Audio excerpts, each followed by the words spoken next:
Barkada ngayong araw, tatalakayin natin ang bagay na hindi masyadong napapansin pero malaki po ang epekto sa ating kalusugan at kabuhayan.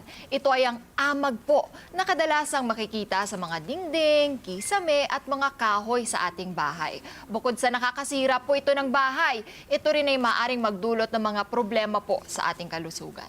At mga kaada, bakit nga ba hindi dapat ipagwalang bahala ang amag?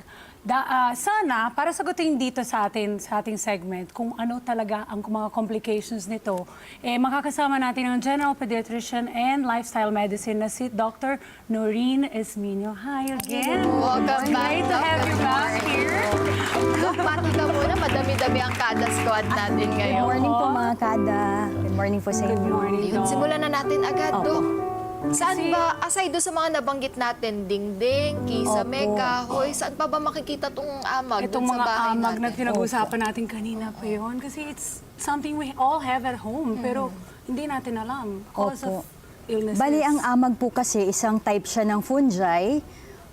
Ang tinatawag po siya sa English na molds natin. Opo. So madalas po nakikita talaga to sa environment natin kasi usually po sila po ang nagdi-decompose ng mga dead plants and trees natin. So daily na-expose tayo sa mga spores na pinoproduce nila. Pero nagtathrive din siya sa loob ng bahay, yung mga maalinsangan po, yung ibig sabihin hot and humid, tsaka wet areas po natin. Madalas makikita siya sa bathroom, sa ceiling, sa walls na laging nababasa po, Kitchen. sa kitchen, sa closet, yung mataas yung moisture po, no? And then, dun po sa mga basahan natin or carpets na hindi po nalilinis. Tapos, ang molds po, meron tayo, may benefits, tsaka may harm po ang molds may natin. benefits din pala. Yes. Ang benefits po ng molds, kung natatandaan niyo po yung penicillin na na-discover ni Alexander Fleming 1928. So, penicillium is a type of mold. So, pine-prevent niya yung growth ng bacteria. So, marami po tayong antibiotics na dahil po sa molds po or yun, sa mga type ng fungi po. And then, meron din po sa mga blue cheese natin, pang-ferment po, Yes, ginagamit din po oo. yun. Tapos, meron din po tayong harmful effects ng mold. So, meron pong allergogenic, toxigenic, tsaka pathogenic. So, pag sinabing allergenic effect, ibig sabihin yung mga taong may allergies or merong asthma, madalas po, mas prone silang mag-react sa molds. Matitrigger sila kapag may mold sa bahay. Pagpasok niya sa bahay, nag-hatching, inuubo, nahihirapang huminga. So sometimes, iba po, pag na-ingest naman, parang nauseous sila or parang nasusuka, sumasakit yung ulo. So yun po, Tapos, Doc, madalas. pag nangyayari po yun, hindi nila alam na yun pala ang cause. Yes. Dahil nakatago, Oo. nakasiksik itong mga Opo. molds. Madalas po isipin nila, okay, may viral infection ako or meron lang akong sakit. Tapos pag nag-persist siya for over a period of time, isipin mo, ano kaya yan? Pagpasok ko ng bahay, lagi akong hinahatching. Lagi akong nag-uubo. So magtingin-tingin na po tayo sa bahay natin. No? Baka po, meron po tayong mga mold sa closet natin or doon po sa area na madalas tayong nag-hatching-hatching. Aside from that, aside sa pag-atching, sipon, Opo, ubo, yes, opo. ano pa yung ibang pwede nating makuha na sakit dito? Meron po tayong mga pathogenic and toxigenic na mga effects po ng molds natin. So pag mababa immune system natin, like for elderly people na merong ibang mga sakit pa or yung mga bata po na hindi pa mature immune system, sometimes they manifest as sakit talaga. Yung mga pneumonia, aspergillosis, yes. I Pero see. bihira po to. Severe types na po to Severe. na kailangan ma-hospitalize. Actually, nakikita ko na nga, Doc, online, sa mga social media, some people, they have been sharing. One of them is DJ Natalia Moon. She's from Australia, pero nakatira siya dito sa Pilipinas for a very long time. Nagtatagalog pa yun. Umuwi lang daw yun doon sa Australia ba? Dahil sa nga, nagkasakit siya dahil sa molds, pero hindi alam ng mga tao. Kasi hindi siya common eh. So, ano yung mga common na mga cases, Doc, na nakikita niyo po na hindi alam ng pasyente na yan pala yung nangyayari sa kanila? How common is that here sa Pilipinas? Opo. Sa Philippines kasi, di ba po, tropical country tayo. So hot and humid talaga. So nagtathrive po talaga ang molds dito sa Pilipinas. Pagpasok nyo ng bahay, makikita nyo yung color niya. Green, white. Makikita nyo yan sa mga shoes, sa mga gamit natin. Oh, no? So, very common siya sa atin, hindi lang natin napapansin. Tapos pag sinabi nila, madalas, ay, amoy amag. So yun po yun, parang musty na earthy odor po. Pag may naamoy na kayo, parang amoy amag, tigil na Yun po na tayo. yun. No po, baka dapat po maglinis-linis na tayo ng bahay natin.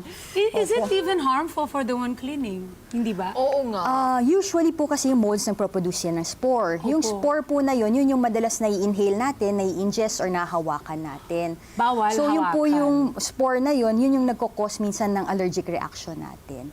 So it would depend on the susceptibility. Kumbaga, pag prone yung tao, may asthma allergy, prone sila magkaroon ng allergic response, madalas po nagre-react sila talaga doon sa mold. gets. May mga test din po para dyan kung malalaman mo kung meron kang talagang allergy sa molds.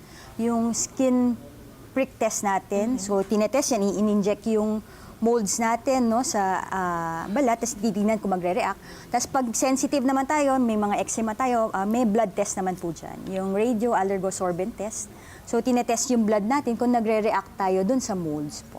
Wow. Meron bang ano, Doc, parang malaman ng mga kada natin? Kasi usually ngayon, amihan season, di ba, lamig, sa weather talagang ubo, sipon, yan talaga yung sakit ngayon. So paano nila malalaman na yung nararamdaman nila ngayon, dahilan pala yun ng Dahilan sa amag? mold. Meron bang Opo. kaibahan? Bukod sa Actually, test, mahirap no? siyang ma-distinguish from the regular viruses unless mag-persist po siya. For example, naggamot kayo, hindi kayo gumagaling, I think time ng investigahan. So ano po siya, diagnosis by exclusion.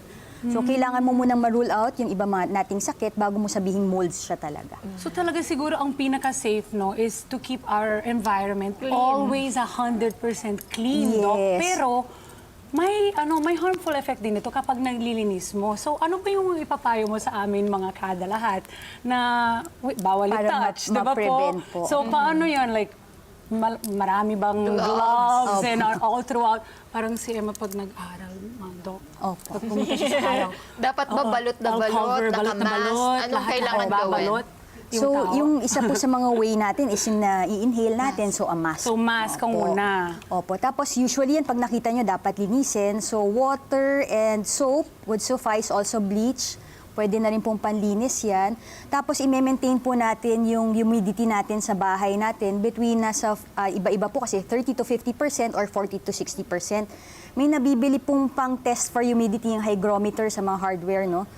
Check mo, pag more than 40 to 50% yung water vapor sa air natin, madalas po prone talaga for mag-thrive yung mold natin. So minsan titest yan, pag nakita mo ay medyo mataas yung humidity. So ang gagawin mo ngayon, be-ventilate mo yung kwarto.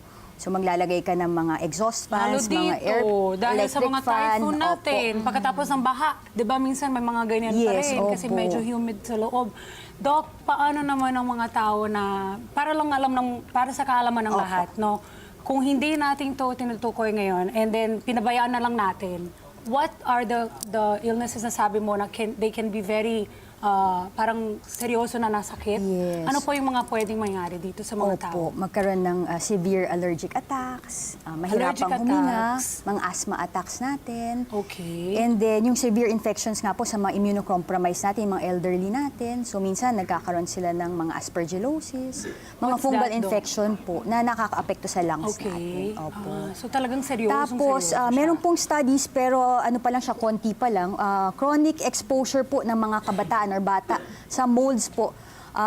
Pero ano pa lang po, limited studies pa lang, sinasabi nila may effect sa cognitive function. So, yes, opo. Pero limited connected studies na, pa, no? needs more studies pa po. Opo. Meron ka pa bang ibang mapapayo sa mga kada natin, Doc?